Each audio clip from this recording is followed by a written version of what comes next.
Are your product shots getting a little stale? Well, I'm going to tell you about a technique that can really elevate those product shots to a whole new level. I'm Matt Chauncey, and welcome to another episode of SISU Sessions, where we talk all things MoCo, film, and growing your business. Product-centric commercials seem to be trending right now. It wasn't too long ago that if you were making a spot about an electronic device or a beverage or a fashion accessory, that almost always meant some kind of lifestyle shoot. But lately, clients have been asking for spots that focus much more on the product. They're wanting to make the product the hero. The challenge with that is that with traditional cinematography, you can run out of creative shots pretty quickly. And remember, when you're doing product-centric videos, your competition is CGI. So I'm going to tell you about a technique that can really give you some amazing shots that can compete with CGI, and they're pretty easy to do. The first thing that you want to do is you want to get your product off the ground. Literally. You want to suspend your product in the air and eliminate any reference to the surface or the horizon line.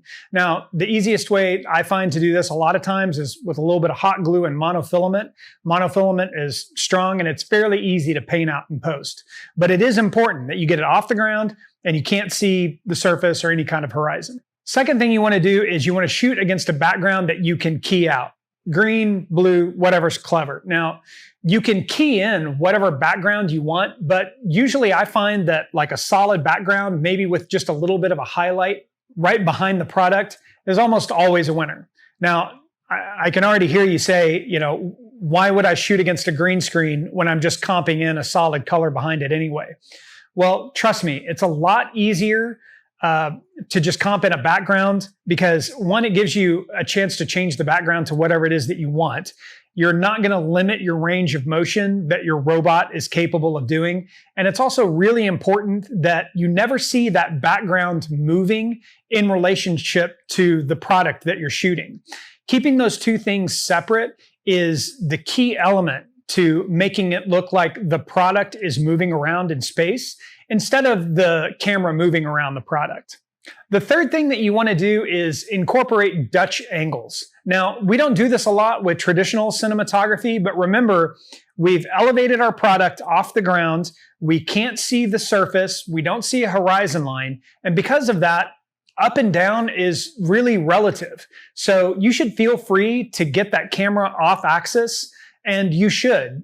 Using Dutch angles adds a lot of visual interest to the piece, and it also helps hide the way that you've hung the product. Whenever I do this, my first shot almost always starts on a Dutch angle. Now that I've told you what to do, let me show you a couple examples of what it's going to look like.